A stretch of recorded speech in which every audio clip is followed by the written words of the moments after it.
Hi everyone, welcome back to another video from Gameplay Classic. Today in this episode we will be learning how to connect Township account to Facebook.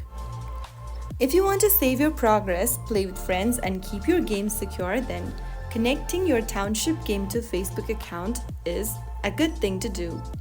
First of all, open up the Township application on your smartphone and make sure that you're inside this home page. Now tap on the three horizontal lines at the top right corner and click on the gear button. This will open up the settings menu.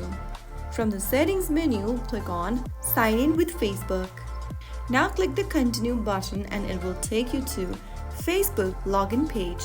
Type down your email address and the password associated with your Facebook account in the respective text boxes. Once done, click on Login. Soon after you do that, you'll be able to link Township with Facebook.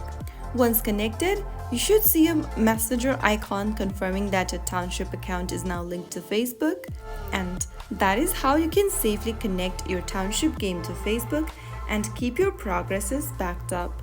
If you found the video to be helpful, don't forget to like, share and subscribe to the channel. I will be back again in the next episode. Thank you for watching.